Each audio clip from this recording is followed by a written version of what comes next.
Dios les bendiga, hermanos. Buenas tardes. En esta ocasión vamos a meditar en un versículo que se encuentra en el Evangelio de Lucas, capítulo 23, versos 33 y 34. Le voy a dar lectura y posteriormente haremos oración a Dios para que nos guíe en esta enseñanza. Dice la palabra del Señor: y cuando llegaron al lugar llamado de la Calavera, le crucificaron allí, y a los malhechores, uno a la derecha y otro a la izquierda. Y Jesús decía: Padre, perdónalos porque no saben lo que hacen. Y repartieron entre sí sus vestidos, echando suertes. Vamos a hacer una oración a Dios Padre en esta tarde. Señor bendito y glorioso, te damos la honra y te alabamos, Señor, porque tú eres bueno y porque en esta ocasión nos permites meditar en esta palabra.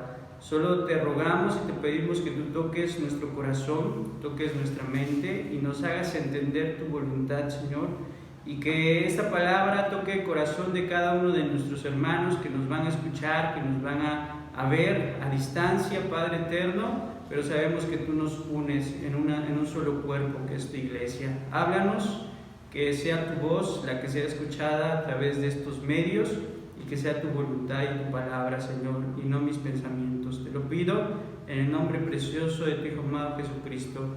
Amén. Esta semana estamos recordando los últimos días que nuestro Señor Jesucristo pasó sobre esta tierra. Comúnmente lo conocemos como Semana Santa, como Semana Mayor.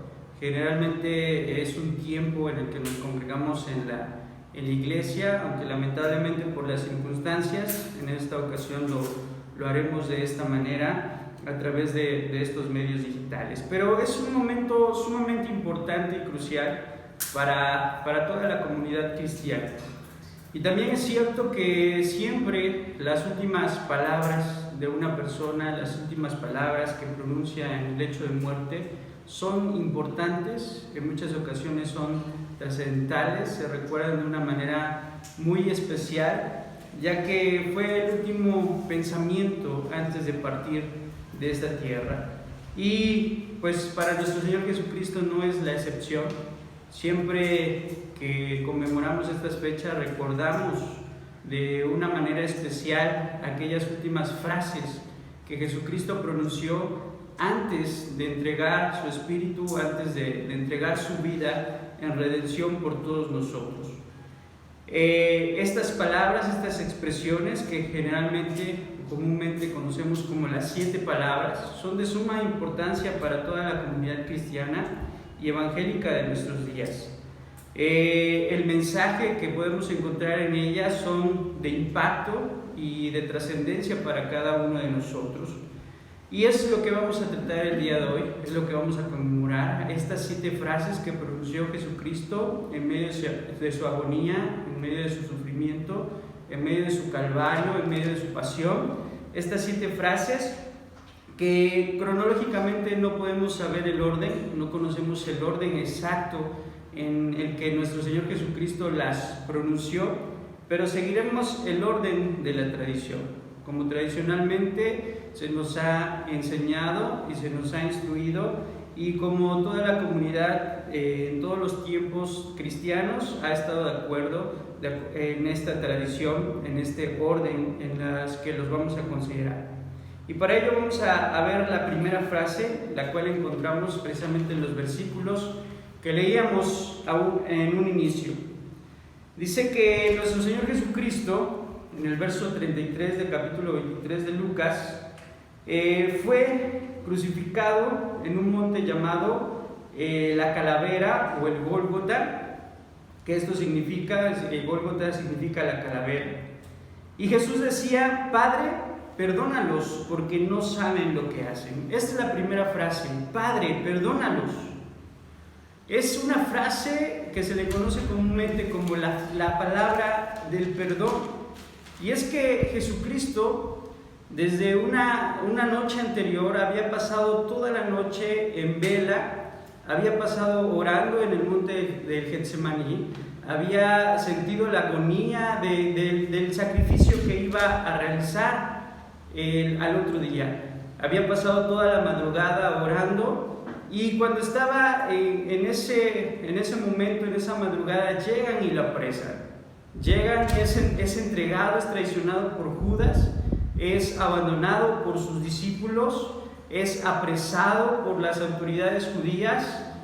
Cuando lo apresan, lo empiezan a injuriar, se empiezan a burlar de él, le tapan el rostro y le empiezan a dar de puñetazos en su cara, y se burlan de él diciéndole: si eres profeta, adivina a quién te golpeó.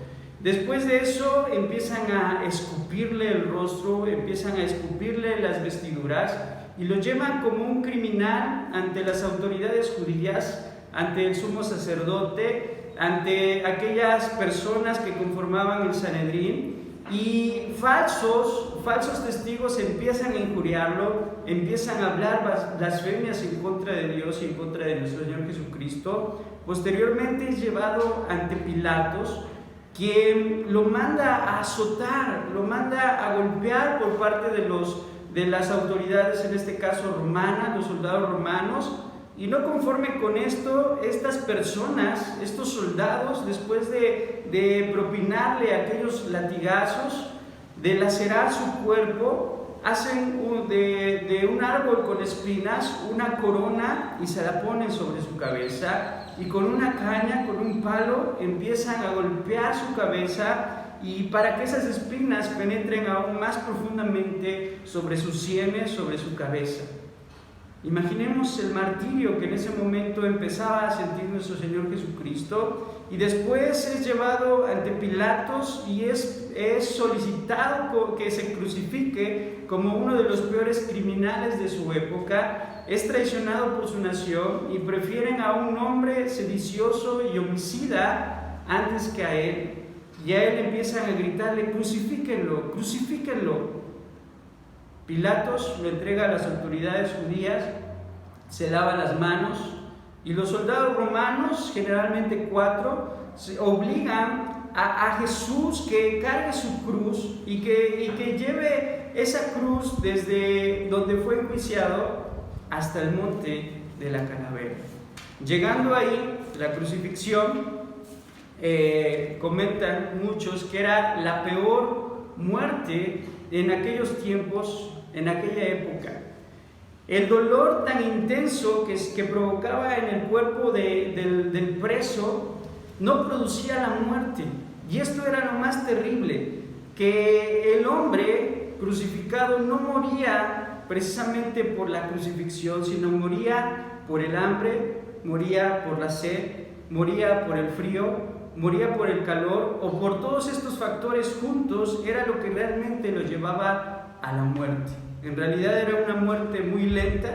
Se tienen registros de un hombre que llegó a durar una semana colgado sobre una cruz. Nuestro Señor Jesucristo pasó 6 horas de agonía en este sufrimiento. Pero no obstante, pese a todo este sufrimiento, pese a las burlas, pese a la traición, pese al escarnio, a las injurias que hacían de él, nuestro Señor Jesucristo pronuncia estas palabras: Padre, perdónalos.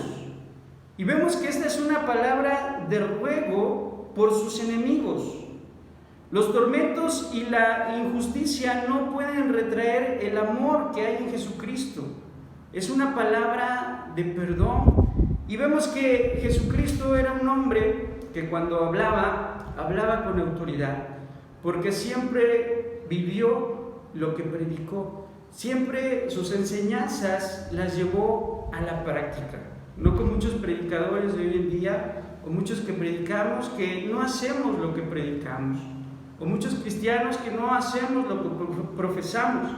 Jesucristo no fue así. Jesucristo dijo en una ocasión: orad por vuestros enemigos, orad por los que os maldicen y os ultrajan, bendecid a estas personas.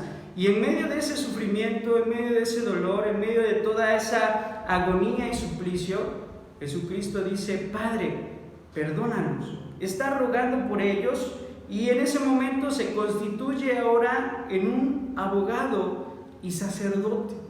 alguien que está intercediendo por sus verdugos, alguien que está intercediendo por sus adversarios, alguien que está intercediendo por aquellas personas que lo han traicionado y pone en juego toda la intimidad que comparte con Dios, porque la palabra que utiliza es Abba, que quiere decir papá, papá. Papá, perdónalos porque no saben lo que están haciendo. Es lo que realmente está expresando Jesucristo. Y es un ruego ante su papá, que en este caso está excusando a aquellos enemigos. No los está librando de la culpa que están teniendo, pero sí está tomando una excusa y dice, no saben lo que hacen. Pedro expresa cuando da su sermón después del Pentecostés, y les dice a los judíos, diste muerte al autor de la vida. Eso era lo que estaban ignorando. Estos judíos estaban ignorando que aquel ser que estaba colgado en esa cruz era el autor de la vida y le estaban dando muerte. Y en el verso 3:17 de Hechos dice, pero obraron por ignorancia.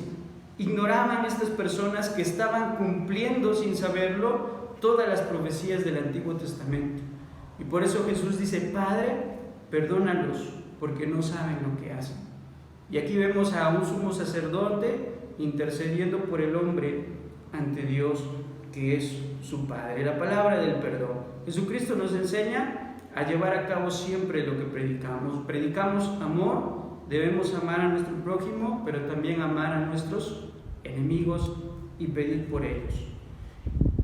Pasamos ahora a la segunda frase, la cual encontramos en Lucas capítulo 23, verso 41 y 43. Y dice así la palabra del Señor. Desde el verso 39 nos dice que había dos malhechores, que estaban al lado, uno a la derecha y otro a la izquierda de nuestro Señor Jesucristo.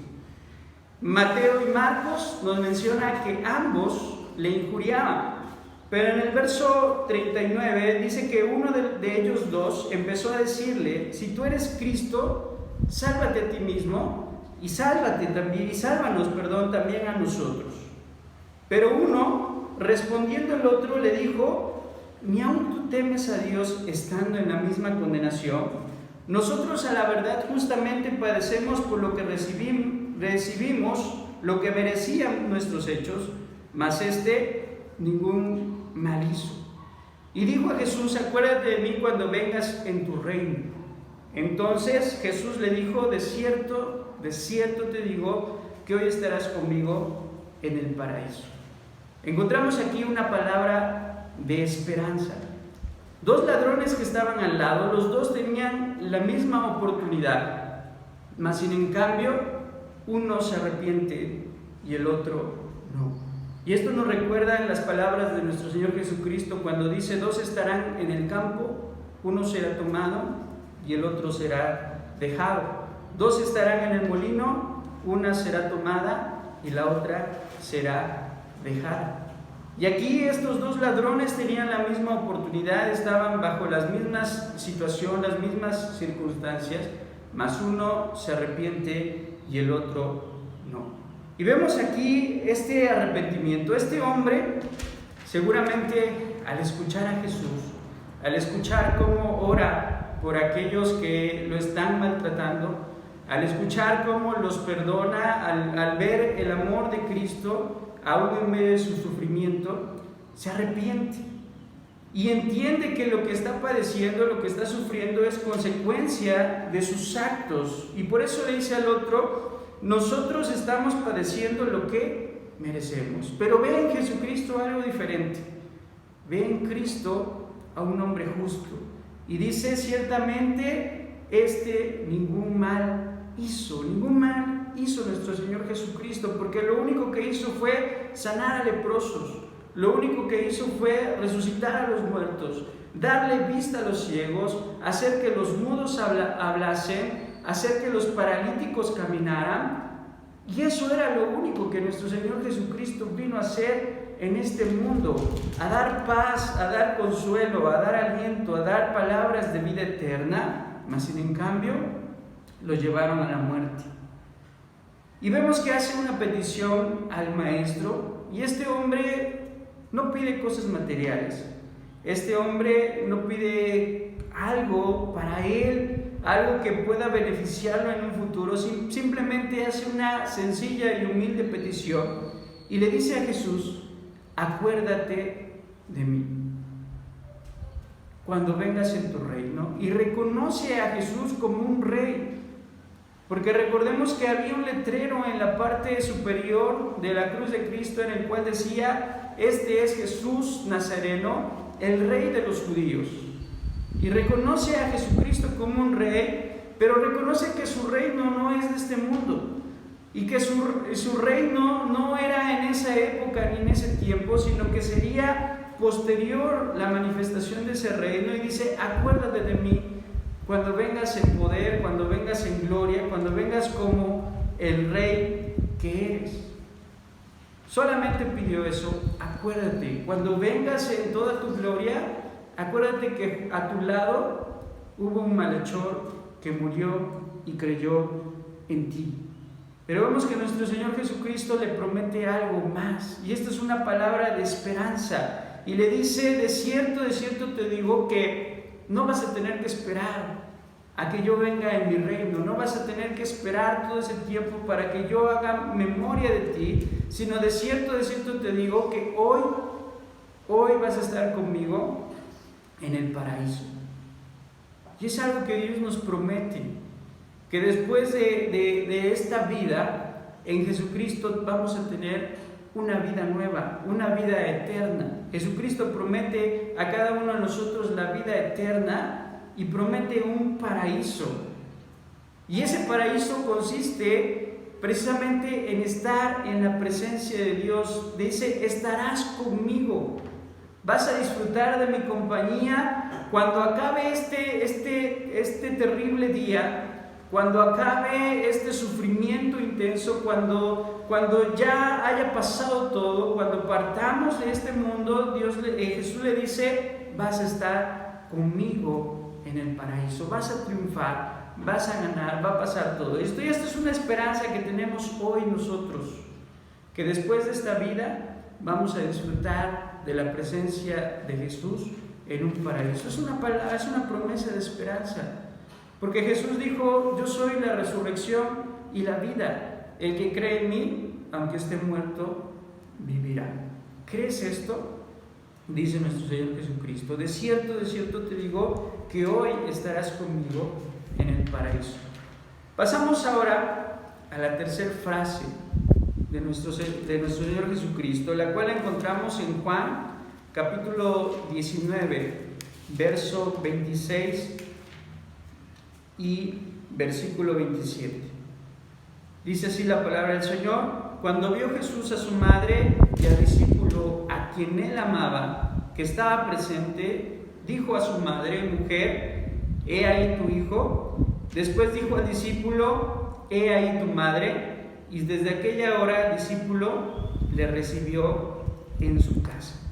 Esta palabra es una palabra de responsabilidad, porque en medio del sufrimiento y en medio de todo lo que se estaba jugando en aquel momento, porque lo que estaba haciendo Jesús ahí era trascendental para la historia del universo, para la historia del ser humano. Estaba redimiendo al hombre y con él a toda la creación, y lo que estaba en juego era una batalla, era una lucha entre la más grande, entre el bien y el mal. Y Jesucristo estaba ahí cargando el pecado de toda la humanidad, y era la misión más importante que tenía en esta tierra. Mas sin en cambio, en ese momento Jesucristo toma tiempo para cumplir con sus responsabilidades, y es que Él era el hijo mayor, Él era el primogénito, y era su responsabilidad, cuando faltaba el padre, la responsabilidad del hijo mayor tomar las riendas de la casa, ver por su familia, ver principalmente por su madre. Y en ese momento, cuando Jesús ve a su mamá, ve a su madre ahí que está sufriendo, que está padeciendo, porque era su hijo, el que estaba ahí colgado en esa cruz y entiende el sufrimiento que está sintiendo esta mujer, no se olvida de ella, sino que tiene la responsabilidad de encomendársela a su mejor amigo. Y manda a llamar al discípulo amado y le dice a la mujer: ¿sabes qué? Mira, ahí está tu hijo. Y aquel discípulo amado le dice: mira, ahora aquí está tu madre. Le está diciendo: por favor, te le encargo que veas por ella, que suplas todas sus necesidades, que yo no voy a estar presente, pero tú ahora sé responsable por mi madre terrenal. Y desde aquella hora el discípulo la recibió en su casa. Jesús piensa en las necesidades, y así mismo Jesús piensa en nuestras necesidades. Jesús pensó en su mamá, pensó en su necesidad emocional, lo que estaba pasando, pensó en lo que iba a ocurrir una vez que él se fuese de ahí, y no se le encomienda a sus hermanos, se le encomienda a su mejor amigo, y piensa en esas circunstancias de la vida.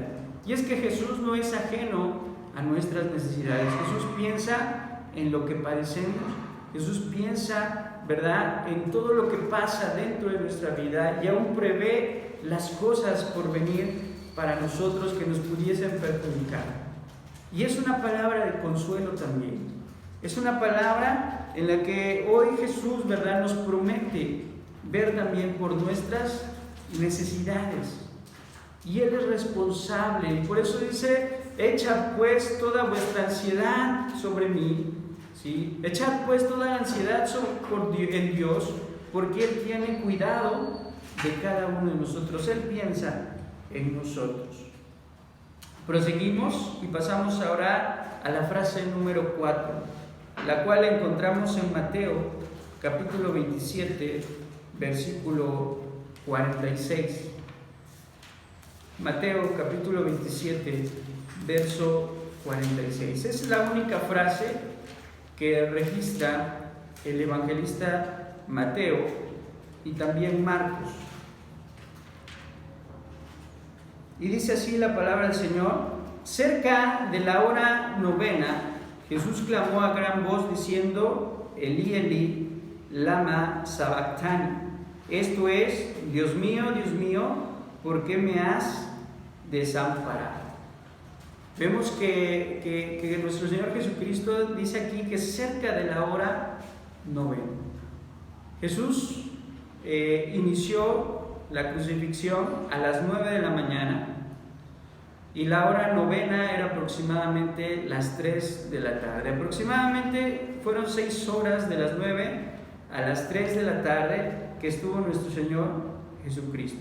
Y vemos que esta frase llama mucho la atención: Elí, Elí, lama sabactani, que traducido es: Dios mío, ¿por qué me has desamparado? Y algunos comentan que Jesús estaba recitando el Salmo número 22, que precisamente inicia con esta frase, donde dice, Salmo 22, versículo 1, Dios mío, ¿por qué me has desamparado? Es la misma frase.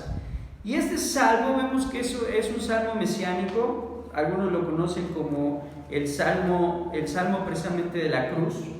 Y en el versículo 7, por ejemplo, del salmo dice: todos los que me ven me escarnecen, estiran la boca y menean la cabeza, diciendo: se encomendó a Jehová, líbrele él, sálvele, puesto que en él se complace. Y esto es lo que estaban haciendo aquellos hombres judíos en aquella hora. El verso 18 dice: repartieron entre sí mis vestidos, y sobre mi ropa echaron suertes. Y es precisamente lo que hicieron los soldados romanos.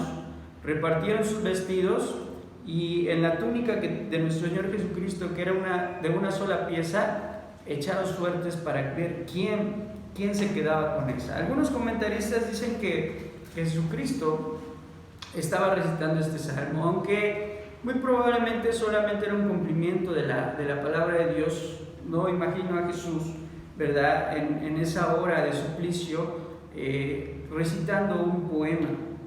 Otros teólogos argumentan que este es el momento más crucial de la muerte, es el momento preciso en que todo el peso del mundo, todo el peso del pecado del mundo es depositado sobre nuestro Señor Jesucristo. Y 2 Corintios 5:21 dice: porque aquel que no conoció pecado fue hecho pecado por nosotros.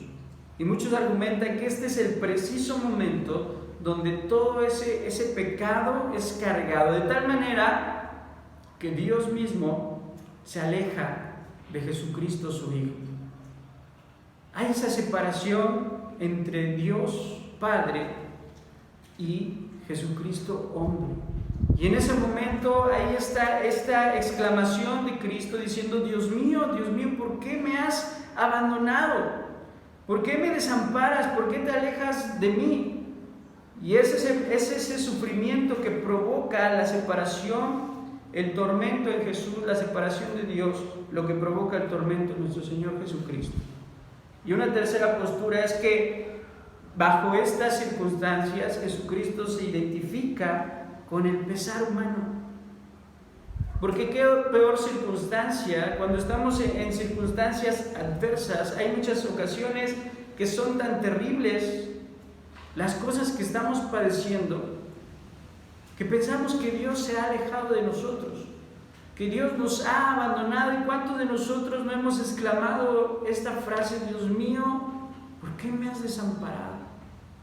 Cuando sentimos ese silencio de Dios en nuestra vida, cuando no vemos la mano de Dios obrando en medio de nuestras adversidades, en medio de nuestras pruebas, a consecuencia muchas veces de nuestras malas decisiones, y exclamamos eso en nuestro interior: Dios mío, ¿por qué me has desamparado? Es la tristeza más grande que puede experimentar el hombre, y principalmente el creyente. La soledad, el alejamiento, el distanciamiento de Dios hacia nuestras vidas. Y Jesucristo se identifica en todo con nosotros, y de tal manera que llega a expresar esto también: Dios mío, ¿por qué me has desamparado? Se siente solo en este momento y alejado de la presencia de Dios. Y es que Jesús se identifica con nuestro dolor, se identifica con nuestros padecimientos, se identifica como ser humano de todo lo que nosotros sufrimos. ¿Por qué? Porque Él pagó el precio de nosotros y Dios cargó en Él el pecado de todos nosotros. Y ese es el momento crucial en este sacrificio que hace nuestro Señor Jesucristo, donde es depositado el pecado del hombre, de manera que exclama con gran tristeza: Dios mío, ¿por qué me has desamparado?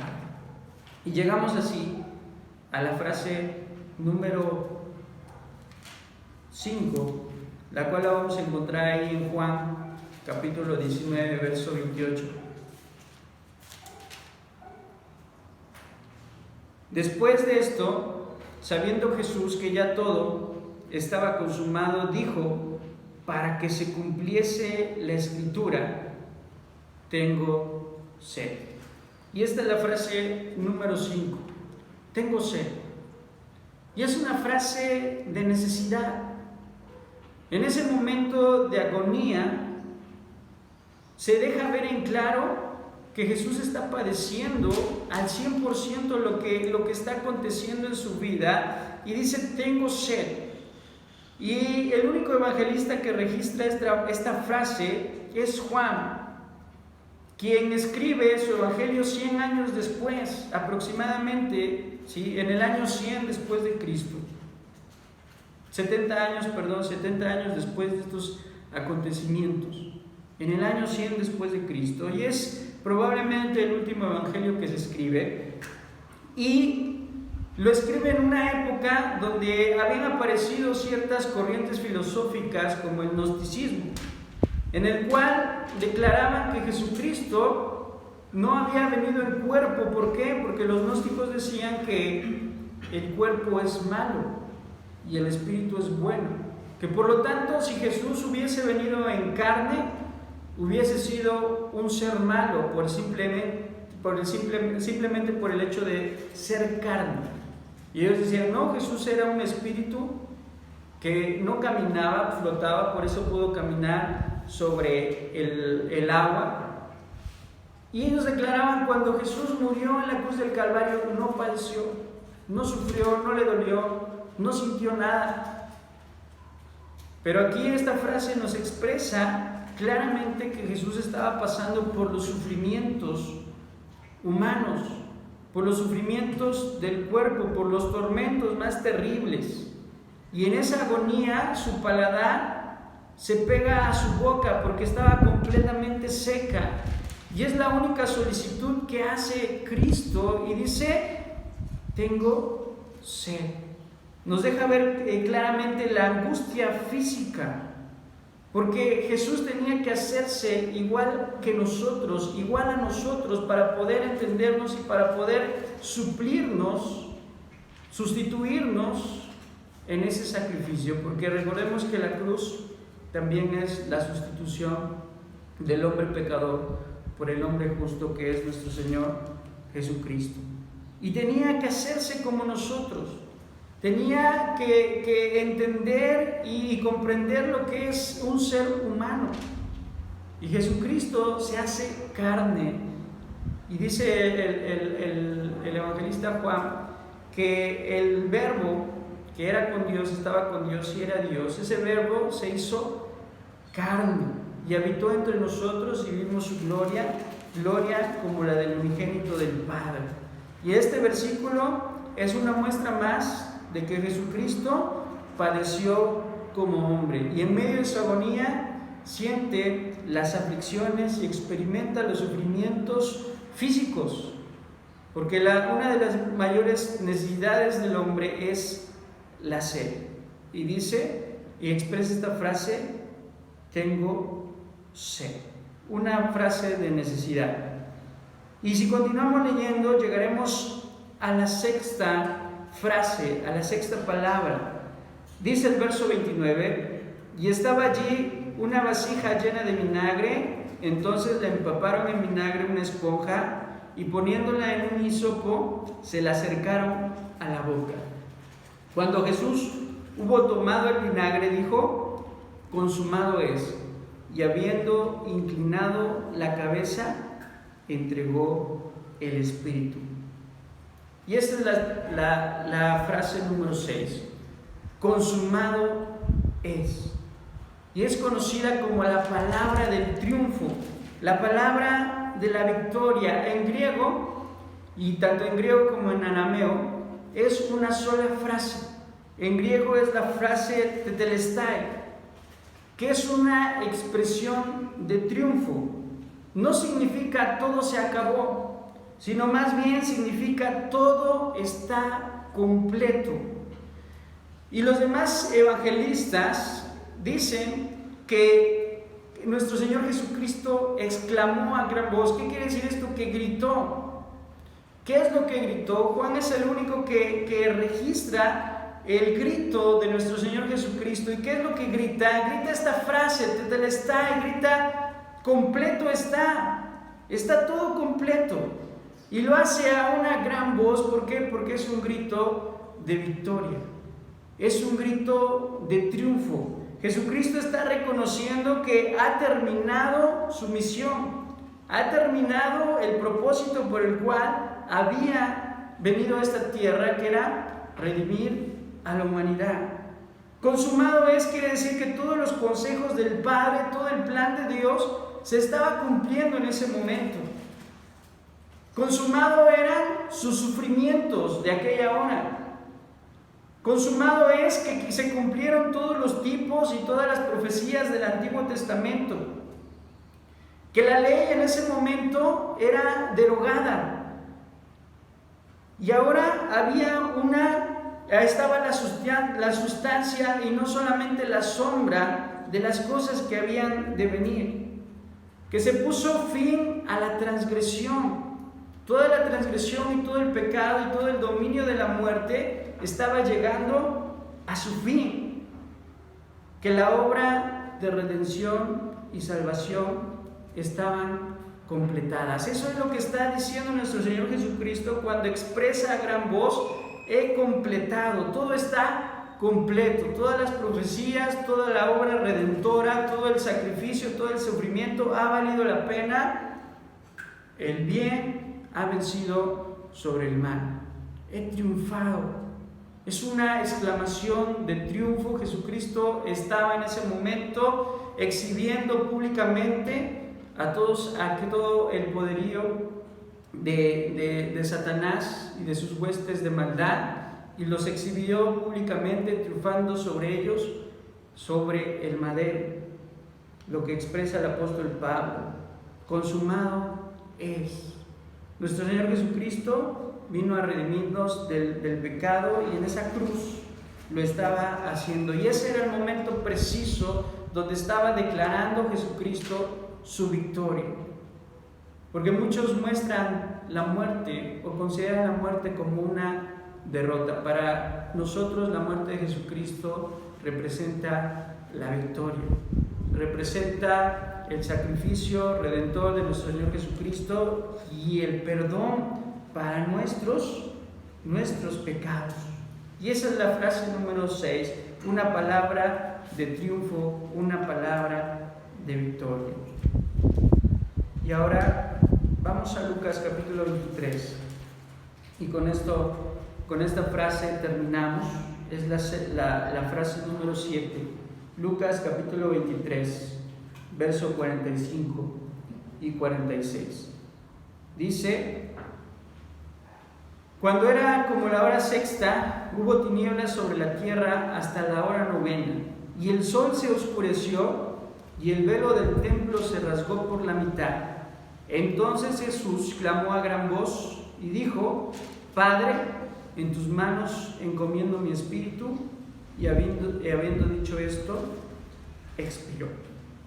Vemos que aquí el evangelista Lucas nos dice que el sol se oscureció, como si este astro no quisiera mirar lo que en ese momento estaban cometiendo las manos humanas. El mundo, cuando rechaza a Jesucristo, cuando intenta deshacerse de Jesús, queda completamente sumido en las tinieblas. Y dice: y el velo del templo se rasgó por la mitad. ¿Qué quiere decir esto? Que ese velo, que era la separación entre el lugar santísimo, ¿sí?, que en donde se encontraba la misma presencia de Dios, donde no podía nadie podía penetrar ese lugar. ¿Por qué? Porque si lo hacía de acuerdo a la ley de Moisés, moría. Nadie tenía acceso más que el sumo sacerdote una vez al año. Ese velo ahora se rasga. Es decir, ahora Jesucristo había triunfado, su sacrificio era aceptado, y ahora abría el camino a la presencia de Dios, un camino libre para que tú y yo podamos entrar a la misma presencia de nuestro Dios. Acerquémonos pues confiadamente ante el trono de la gracia para recibir el oportuno socorro. Y vemos que nuestro Señor Jesucristo después de esto muere haciendo una oración. Esta la encontramos en el Salmo 31, capítulo 5, Salmo 31, verso 5, y vamos a ver lo que dice la palabra del Señor. En tu mano encomiendo mi espíritu, tú me has redimido, oh Jehová, Dios de verdad. En tu mano encomiendo mi espíritu. Pero vemos que Jesús le añade algo más personal, y nuevamente es la palabra Abba, la palabra Padre. Y es una oración que todo niño judío la pronunciaba antes de dormir. Cuando los niños judíos se iban a la cama, todo niño judío antes de acostarse por las noches pronunciaba esta oración: en tu mano encomiendo mi espíritu. Pero Jesucristo le añade un toque aún más personal y dice: papá, en tus manos encomiendo mi espíritu. Vemos cómo es una oración tierna, es una frase tierna en la cual Jesucristo se está dejando en los brazos de su Padre. Y es que aún en la cruz, en la hora de su muerte, ¿sí?, Para Jesucristo la muerte es como quedarse dormido en los brazos de su Padre, de su Papá. Y esta es una palabra de fe. Y es algo que nosotros debemos aprender de nuestro Señor Jesucristo, que en medio de esa circunstancia, de ese sufrimiento, se encomienda en las manos de Dios. Y pronuncia: Padre, en tus manos encomiendo mi espíritu. No sabemos lo que nos depara el mañana. Hoy estamos pasando por una adversidad y una circunstancia difícil, algo que muchos, o yo creo que la mayoría de nosotros, nunca había vivido, nunca había experimentado. Hay pánico en las calles, en las naciones, en el mundo. Hay una enfermedad, una pandemia que está azotando las ciudades del mundo. Hay escasez, hay terror, hay incertidumbre, hay también probablemente venga una recesión económica. Esto es que no va a haber los recursos suficientes y va a haber una crisis económica en todo el mundo, y se prevé que vengan más y más desastres. Y esto no es para desalentarnos, simplemente es un cumplimiento, creo, fiel de la palabra de Dios. Es un cumplimiento fiel de la palabra de Dios, y Jesucristo lo dijo: este es principio de dolores. Y no sabemos lo que vaya a pasar el día de mañana, no sabemos cuándo tengamos la oportunidad de volver a congregarnos en la iglesia. No sabemos cuándo vamos a estar aislados en nuestros hogares, en nuestras casas. No sabemos lo que nos depare el mañana. Pero debemos de hacer esta oración: Padre, en tus manos encomiendo mi espíritu. Debemos de encomendarnos a Dios.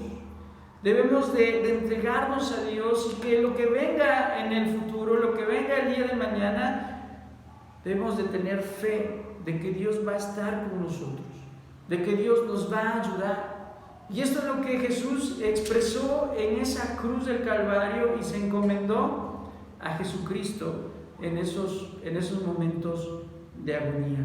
Padre, en tus manos encomiendo mi espíritu. Y esta es una oración que debemos hacer nuestra.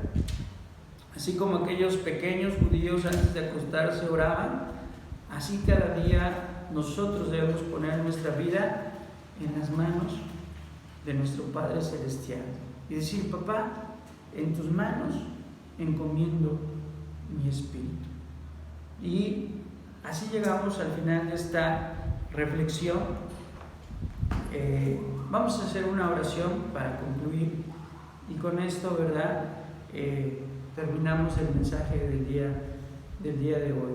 Yo te invito a que hagas esta oración conmigo en tu hogar y digamos: Padre Celestial, gracias, Señor, porque en este día nos permitiste recordar aquel momento glorioso en el que tú triunfaste sobre esa cruz del Calvario. Gracias por estas enseñanzas que nos dejaste en estas frases que hoy recordamos, en las cuales hoy meditamos. Y te pido que cada una deje una enseñanza especial en cada uno de nuestros hermanos que nos escuchan el día de hoy. Y solo te queremos decir: Padre, en tus manos encomendamos nuestro espíritu. Estamos en tu voluntad, Señor. Haz de nosotros lo que tú quieras. En el nombre de Jesús te damos gracias. Amén.